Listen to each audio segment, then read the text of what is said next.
नमस्कार विद्यार्थी मित्रांनो, स्वागत आहे तुमचं सिद्धू MPSC या आपल्या यूट्यूब चॅनलमध्ये। आज दिनांक 1 जून 2023 या ठिकाणी आपण डिस्कस करत आहोत संपूर्ण दैनिक वृत्तपत्रातील महत्त्वपूर्ण घडामोडी ज्या की आपल्याला स्पर्धा परीक्षेसाठी महत्त्वाच्या असतील। या ठिकाणी जी आपली पहिली न्यूज आहे ती सुरुवात आपण तेथून करूया। मोसमी पाऊस 2 दिवसात अरबी समुद्रात दाखल। म्हणजे या ठिकाणी जो मान्सून आहे तो येत्या 2 दिवसामध्ये अरबी समुद्राचा जो काही एरिया आहे त्या एरियामध्ये दाखल होईल, अशा प्रकारची ती न्यूज आहे। अशा प्रकारचा अंदाज भारतीय हवामान खात्याने वर्तवला आहे। या ठिकाणी जी न्यूज आहे ती ॲज इट इज आपल्यासाठी महत्त्वाची नाहीये, परंतु या ठिकाणी जो मॅप आहे तो मॅप या ठिकाणी आपल्यासाठी महत्त्वाचा आहे। या मॅपच्या आधारावर आपण बरेचसे क्वेश्चन हे सॉल्व ही करू शकतो। तर या ठिकाणी पहा, या मॅपच्या माध्यमातून तुम्ही समजू शकताय की भारतामध्ये जे काही मान्सून वारे येते, मान्सून वाऱ्यापासून जो काही पाऊस येतो तो कशा प्रकारे भारतामध्ये कूच करतो। तर या ठिकाणी मान्सून 1 जूनला सरासरी केरळमध्ये दाखल होत असतो आणि ॲव्हरेज 7 जूनला तो मुंबईमध्ये दाखल होतो आणि त्यानंतर त्याचा प्रवास संपूर्ण भारतामध्ये मान्सूनचा चालू असलेला आपल्याला दिसतो। तर या मॅपची रीडिंग करून तुम्ही बरेच काही तुमच्या ज्या कन्सेप्ट आहेत किंवा मॅप बेस जे काही क्वेश्चन येतात ते या ठिकाणी तुम्ही सॉल्व करू शकता। या ठिकाणी एक छोटीशी आणखी एक न्यूज बनते की जून ते सप्टेंबर हा जो कालावधी आहे या कालावधीमध्ये जो एकूण पाऊस मागच्या काही वर्षांमध्ये भारतामध्ये पडत आहे त्या पावसाच्या 96% पाऊस हा जून ते सप्टेंबर या कालावधीमध्ये पडेल। म्हणजे जून ते सप्टेंबर या कालावधीमध्ये जो काही पाऊस पडतो त्याच्या 4% कमी पाऊस यावर्षी या कालावधीमध्ये पडेल। म्हणजे जून ते सप्टेंबर हा कालावधी संपल्यानंतर जो मान्सून आहे तो खरी गती किंवा चांगल्या प्रकारचा मान्सून भारतामध्ये होईल असा एक अंदाज भारतीय हवामान खाते त्याचप्रमाणे खाजगी क्षेत्रातील जे काही हवामान संस्था आहे त्यांच्याकडून व्यक्त केला गेला आहे। पुढची जी न्यूज आहे ती आहे विकास दरासंबंधात। विकास दर 7.2%। जे काही सरलेले आर्थिक वर्ष आहे म्हणजे 2022-23 या आर्थिक वर्षामध्ये भारताचा जो GDP वृद्धी दर आहे तो 7.2% राहिलेला आपणास दिसतो। हा सर्वाधिक महत्त्वाचा पॉईंट या ठिकाणी आपल्यासाठी आहे। या ठिकाणी सरकारचा असा अंदाज होता की 2022-23 या आर्थिक वर्षासाठी जो भारताचा GDP दर आहे तो 6.1% राहील, परंतु अनुमानित GDP दरापेक्षा तो अधिक असलेला या ठिकाणी आपल्याला दिसतो, जी की एक चांगली न्यूज भारतीय अर्थव्यवस्थेसाठी असलेली आपल्याला दिसते। या ठिकाणी मग कृषी क्षेत्र असेल, निर्मिती क्षेत्र असेल, खाणकाम बांधकाम क्षेत्रामध्ये चांगल्या कामगिरीमुळे भारतीय अर्थव्यवस्थेचा जो काही विकास दर आहे तो सरलेल्या आर्थिक वर्षामध्ये चांगल्या प्रकारे आलेला या ठिकाणी आपल्याला दिसतो। पुढची न्यूज आहे शिवराज्याभिषेक सोहळ्यासंबंधी। भारत सरकार आणि महाराष्ट्र सरकार काय करणार आहे, 350वा जो काही शिवराज्याभिषेक दिन आहे तो उद्या ते साजरा करणार आहेत। म्हणजे 2 जूनला आपण शिवाजी महाराजांचा शिवराज्याभिषेक सोहळा साजरा करणार आहोत। हा 350वा शिवराज्याभिषेक सोहळा असल्या कारणाने या ठिकाणी तो महत्त्वपूर्ण आहे। आयोग या ठिकाणी क्वेश्चन विचारू शकतं की अलीकडेच आपण शिवाजी महाराजांचा जो शिवराज्याभिषेक सोहळा साजरा केला तो कितवा होता, तर तो 350। हा केवळ एकमात्र क्वेश्चन या ठिकाणी बनू शकतो। चलूया पुढे। जी पुढची न्यूज आहे ती आहे बॉम्बे नॅचरल हिस्ट्री सोसायटी संदर्भात। आता ही बॉम्बे नॅचरल हिस्ट्री जी सोसायटी आहे ती काय करते, संकटग्रस्त, अतिसंकटग्रस्त आणि संकटमय जे काही पक्ष्यांच्या प्रजाती आहेत त्यांची यादी जाहीर करण्याचे ते कार्य करतात। मग त्यांनी अलीकडे त्यांची यादी जाहीर केली आहे। त्या यादीनुसार संगटिवटिव, राजगिधाड, गुलाबी डोक्याचे बदक या ज्या काही पक्ष्यांच्या प्रजाती आहेत त्या अतिसंकटग्रस्त प्रजाती म्हणून त्या आता यादीमध्ये त्यांचं नाव नोंदवलं गेलं आहे। म्हणजे त्यांच्याकडे या ठिकाणी आता आपल्याला अधिकचे लक्ष द्यावे लागेल, नाहीतर येणाऱ्या काळामध्ये या प्रजाती नामशेष होतील अशा प्रकारची भीती या सोसायटीने या ठिकाणी व्यक्त केलेली आपल्याला दिसते। मग या ज्या पक्ष्यांच्या प्रजाती आहेत त्या नामशेष का होत आहेत याच्या मागचेही काही कारणे त्यांनी दिली आहेत। ज्यामध्ये उच्च दाबाच्या ज्या काही तारा आहेत त्या तारांना शॉक बसून या पक्ष्यांचा मृत्यू होत आहे, पहिलं कारण आहे। त्याचबरोबर जे काही पवनचक्क्याची धारदार पाती असतात त्या पात्यांना धडक बसून या पक्ष्यांचा मृत्यू होत आहे, हे दुसरं कारण आहे। तिसरं कारण या ठिकाणी असे आहे की जी काही भटकी कुत्री आहे ती कुत्र्याकडून या पक्ष्यांची शिकार केली जाते। चौथे कारण मृत जनावरांचा या पक्ष्याकडून अन्न म्हणून वापर केला जातो आणि जर ते मृत जनावर एखाद्या रोगराईने पीडित असेल किंवा त्या मृत जनावरावर काय औषधी उपचार केले असतील तर त्याचा विपरीत परिणाम या पक्ष्यांवर होतो आणि या कारणामुळेही त्यांचा मृत्यू या ठिकाणी होत आहे। त्याचबरोबर पाणथळीच्या ज्या काही जागा आहेत त्या नष्ट होताना दिसत आहेत। माळरानामध्ये मोठ्या प्रमाणावर शेतीसाठी जमीन निर्माण केली जात आहे, परिणामी या ठिकाणी त्या पक्ष्यांचा जो अधिवास आहे तोही धोक्यात आला आहे। तापमान वाढ असेल, शेतकऱ्याकडून अधिक प्रमाणात कीटकनाशकांचा जो काही वापर आहे, अशा विविध कारणामुळे अलीकडच्या काळामध्ये महाराष्ट्र देश आणि जगामध्ये जे काही पक्ष्यांच्या प्रजाती आहेत या संकटात आलेल्या दिसतात। अशा प्रकारची नोंद बॉम्बे नॅचरल हिस्ट्री सोसायटी या संस्थेने केलेली आपणास दिसते। जी पुढची न्यूज आहे ती अहमदनगर संबंधित आहे। अहमदनगर आता अहिल्यादेवी नगर अशा प्रकारची ती न्यूज आहे।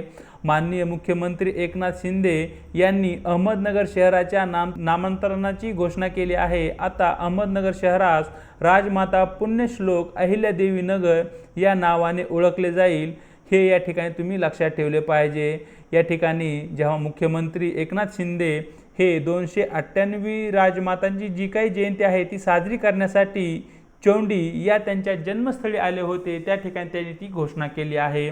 अलीकडे जर आपल्याला माहिती असेल तर जे औरंगाबाद शहर होतं, औरंगाबाद शहराचं नामांतरण छत्रपती संभाजीनगर आणि जे उस्मानाबाद शहर आहे त्या शहराचे नाव धाराशिव असे करण्यात आले आहे। चलूया पुढे। जी पुढची न्यूज आहे ती निळवंडे धरणासंबंधी आहे। त्या ठिकाणी जे निळवंडे धरण आहे त्याचा जो काही डावा कालवा आहे त्याचं उद्घाटन मुख्यमंत्र्यांनी आणि उपमुख्यमंत्र्यांनी केलेलं दिसतंय। निळवंडे धरण परिसरात आनंद सोहळा अशा प्रकारची ती न्यूज आहे, जी की पेज क्रमांक लोकसत्ताच्या 1 वरती तुम्ही पाहू शकताय। मग या ठिकाणी जे निळवंडे धरण आहे त्या निळवंडे धरणाविषयी थोड्याफार प्रमाणात या ठिकाणी चर्चा करणं आवश्यक आहे। सर्वाधिक महत्त्वाचा जो आपल्यासाठी 1 नंबरचा जो पॉईंट आहे जो की आपल्याला नोट डाऊन करून घ्यायचा आहे तो आहे जे निळवंडे धरण आहे ते कोणत्या नदीवर बांधण्यात आले आहे, तर नदीचे नाव आहे प्रवरा नदी। दुसरा पॉईंट या ठिकाणी महत्त्वाचा आहे तो जो धरण बांधले गेले आहे त्याचा मुख्य उद्देश काय आहे, त्याचं मुख्य कार्य काय आहे, तर जलसिंचन आणि जलविद्युत प्रकल्प या ठिकाणी आपण निर्माण केला आहे। त्यानंतर या ठिकाणी जो तिसरा आपल्याला महत्त्वाचा पॉईंट आहे तो आहे की जो धरण आहे निळवंडे त्याची उंची किती आहे, तर ती आहे 74.65 मीटर आणि जे निळवंडे धरण आहे त्याच्या बांधकामास 1971 साली सुरुवात झालेली आपणास दिसते। हे जे 4 पॉईंट आहेत ते तुम्हाला नोट डाऊन करून घ्यायचे आहेत, ते खूप महत्त्वाचे आहेत। आणि जो 5वा पॉईंट आहे तो म्हणजे असा, जी प्रवरा ही नदी आहे ती गोदावरीची उपनदी आहे। या ठिकाणी तुम्ही पिक्चरमध्ये पाहू शकताय जी प्रवरा नदी आहे ती गोदावरीची उपनदी असलेली आपणाला या ठिकाणी दिसते। चलूया पुढे पुढच्या न्यूजकडे। जी पुढची न्यूज आहे ती आहे कैद्यांसाठी आता स्मार्ट कार्ड फोन।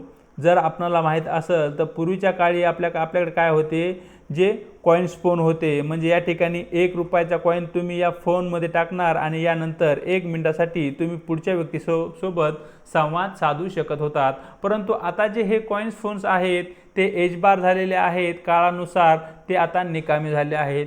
मग आता महाराष्ट्र सरकारने जे काही राज्यातील कारागृह आहेत त्या कारागृहामध्ये स्मार्ट कार्ड फोन इंट्रोड्यूस करण्याचं जाहीर केलं आहे। मग अशा प्रकारचा जो पहिला प्रयोग आहे तो पुण्यातील जे काही कारागृह आहे ज्याला आपण एरवाडा तुरुंग म्हणतो त्या ठिकाणी तो प्रकल्प त्यांनी राबवण्यास सुरुवात केली आहे। मग या ठिकाणी न्यूज अशी बनू शकते, आयोग अशा प्रकारचा क्वेश्चन विचारू शकते की अलीकडे स्मार्ट कार्ड फोन हा कैद्यांसाठी वापरला जाणारा जो काही प्रायोगिक तत्वावर जे काही प्रकल्प आहे तो कोणत्या शहरामध्ये सुरू करण्यात आला, तर पुणे, आणि कोणत्या जेलमध्ये सुरू करण्यात आला, तर जेल आहे एरवाडा जेल पुणे। हा जो पॉईंट आहे तो या ठिकाणी एकमेव पॉईंट आपल्यासाठी महत्त्वपूर्ण आहे जो की तुम्हाला नोट डाऊन करून घ्यायचा आहे। पुढची न्यूज आहे कोकण रेल्वे संदर्भात। कोकण रेल्वे मार्गावर वंदे भारत एक्सप्रेस 5 जूनपासून धावणार। त्या ठिकाणी पहा जी वंदे भारत ट्रेन आहे तिच्या संबंधी मागच्या काही व्हिडिओमध्ये आपण इन डिटेलमध्ये डिस्कस केलेली आहे। तर जी कोकण रेल्वे आहे, कोकण रेल्वेवरील जो काही महामार्ग आहे जो की मडगाव ते मुंबईच्या दरम्यान धावणार आहे, या ठिकाणी वंदे भारत जी ट्रेन आहे ती येत्या 5 जूनपासून ती सुरू करण्यात येणार आहे। अशा प्रकारे ती न्यूज आहे। या ठिकाणी तुम्हाला मडगाव ते मुंबई या मार्गावर वंदे भारत ट्रेन सुरू करण्यात येणार आहे। हा केवळ एकच पॉईंट या ठिकाणी तुम्हाला महत्त्वाचा आहे आणि तो तुम्हाला नोट डाऊन करून घ्यायचा आहे। बाकी या न्यूजमध्ये इतर कोणतीही गोष्ट आपल्यासाठी महत्त्वाची नाही आहे। जी पुढची न्यूज आहे ती सुदानमधून आहे। सुदानमध्ये शांतता चर्चेला धक्का, सैन्यांची चर्चेतून माघार। तर या ठिकाणी जो सुदान हा देश आहे जो की आफ्रिका खंडामध्ये येतो पहा, त्या ठिकाणी एक चर्चा करूया की सुदान या देशामध्ये एक आहे सैन्य आणि दुसरा आहे रॅपिड सपोर्ट फोर्स जे की निमलष्करी दल आहे। या दोन गटामध्ये यादवी सुरू आहे, म्हणजे या दोन गटामध्ये संघर्ष सुरू आहे। परिणामी या ठिकाणी जे मोठ्या प्रमाणात सामान्य नागरिक आहे त्यांचा मृत्यू होत आहे, त्यांना विविध अडचणींना सामोरे जावं लागत आहे। मग या ठिकाणी ॲज इट इज न्यूज आपल्यासाठी महत्त्वाची नाही आहे, परंतु वर्ल्ड मॅपमध्ये जो सुदान हा देश आहे त्याचे जे स्थान आहे ते या ठिकाणी आपल्यासाठी महत्त्वाचे आहे। या ठिकाणी हा आफ्रिका खंड आपण पाहू शकता आणि या ठिकाणी आफ्रिका खंडाच्या पूर्व दिशेला सुदान या देशाचे स्थान आहे। सुदान हा एकमेव समुद्राशी त्याची बॉर्डर शेअर करतो आणि तो समुद्र आहे रेड सी। तर या ठिकाणी रेड सी हा जो समुद्र आहे त्याची जी पोझिशन आहे तेही या ठिकाणी तुम्हाला समजून घ्यायचं आहे। आणि त्याचबरोबर मेडिटेरियन सी ज्याला आपण भूमध्य समुद्र म्हणतो किंवा भूमध्य सागर म्हणतो, भूमध्य सागर आणि रेड सी लाल समुद्र यांना जोडणारा एक कालवा या ठिकाणी आहे ज्याला आपण सुएझ कालवा असे म्हणतो। तर या प्रकारचे काही ठराविक पॉईंट या ठिकाणी तुमच्या लक्षात असले पाहिजेत। त्याचप्रमाणे जो सुदान देश आहे, सुदान देशामधून ना तर इक्वेटर जाते ना हे ट्रॉपिक ऑफ कॅन्सर म्हणजे कर्कवृत्त जाते। या ठिकाणी जे सुदान देश आहे त्याची जी पोझिशन आहे ती या मॅपमध्ये तुम्ही व्यवस्थित प्रकारे पाहून घ्या। व्हिडिओ थोडा पॉज करा, कारण आयोग काय करत आहे अलीकडच्या काळामध्ये मॅप बेसिक क्वेश्चन विचारत आहे आणि UPSC मध्ये तर अशा प्रकारचे क्वेश्चन खूप मोठ्या प्रमाणावर विचारले जात आहेत आणि खास करून UPSCचा तर खूप आवडता हा एरिया आहे। या एरियावरती UPSC प्रत्येक वर्षी या ठिकाणी क्वेश्चन विचारताना दिसत आहे, म्हणजे या ठिकाणी हा जो एरिया आहे तो महत्त्वपूर्ण आहे भारतासाठी आणि आपल्या स्पर्धा परीक्षेच्या तयारीसाठीही। जी पुढची न्यूज आहे ती आहे वित्तीय तूट आवाक्यात, अशा प्रकारची न्यूज आहे। मग या ठिकाणी जे काही सरलेले आर्थिक वर्ष आहे, सरलेले आर्थिक वर्ष म्हणजे तेच 2022-23 या आर्थिक वर्षामध्ये जी वित्तीय तूट आहे ती 6.4% असलेली आपणाला दिसते आणि जे की आपण जे काही टार्गेट ठेवलं होतं त्या टार्गेटला अगदी बरोबर आहे। वित्तीय तूट म्हणजे काय? सरकारचा होणारा एकूण खर्च आणि सरकारचे असणारे एकूण उत्पन्न यातील फरकास आपण वित्तीय तूट असे म्हणतो। जी वित्तीय तूट आहे ती आपली 6.4% या वर्षासाठी झालेली दिसते। पुढची न्यूज आहे मुख्यमंत्री सौर ऊर्जा वाहिनीतून 1350 मेगावॅटचे करार। म्हणजे या ठिकाणी मुख्यमंत्री सौर ऊर्जा वाहिनी ही जी योजना आहे या योजनेविषयी माहिती असणं आपल्याला आवश्यक आहे। शेतकऱ्याकडून काय केलं जाईल? भाडे तत्वावर शेतकऱ्याची जमीन घेतली जाईल। या ठिकाणी सोलार प्रकल्प इस्टॅब्लिश केले जातील आणि या ठिकाणी जी काही वीज निर्मिती होईल ती वीज निर्मिती आसपासच्या एरियामध्ये कृषी पंपांना प्रोव्हाइड केली जाईल। मग अशा प्रकारे या ठिकाणी एक तर पहिली गोष्ट म्हणजे या ठिकाणी जे शेतकरी आहेत शेतकऱ्यांना त्यांच्या जमिनीचे भाडं भेटेल, म्हणजे शेतकऱ्यांचे उत्पन्न वाढेल। दुसरं, ज्या भागामध्ये महावितरणकडून चांगल्या प्रकारचा विद्युत पुरवठा होत नाही किंवा ज्या भागामध्ये मोठ्या प्रमाणावर लोड शेडिंग होतं अशा दुर्गम भागामध्ये अशा प्रकारचे जे प्रोजेक्ट्स आहेत ते उपयोगी ठरतील। म्हणजे एक तर शेतकऱ्यांना शेतीसाठी वीज पुरेशा प्रमाणात उपलब्ध होईल। दुसरं, ज्या ठिकाणी शेती आहे त्या ठिकाणी जर शेतकऱ्यांना चांगल्या प्रकारे उत्पन्न भेटत नसेल तर ते शेतकरी सरकारसोबत करार करून त्यांच्या जमिनीवर सोलार प्लांट लावू शकताय आणि त्या जमिनीचे त्यांना शेतकऱ्यांना भाडेही भेटेल। अशा प्रकारे शेतकऱ्यांचे उत्पन्न वाढण्यास मदत होईल। तर अशा प्रकारे मित्रांनो जो 1 जून आहे 1 जूनची जी काही वृत्तपत्रासंबंधी महत्त्वपूर्ण डिस्कशन आहे त्याला इन डिटेलमध्ये या ठिकाणी ठिकाणी आपण चर्चेस घेतले आहे।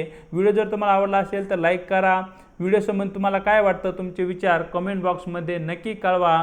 व्हिडिओ जास्तीत जास्त विद्यार्थ्यांसोबत किंवा जास्तीत जास्त आपल्या मित्रांसोबत शेअर करा आणि न विसरता आपल्या सिद्धू MPSC या चॅनलला सबस्क्राईब करा। आज इथेच थांबतो, भेटूया एका नवीन व्हिडिओ सोबत।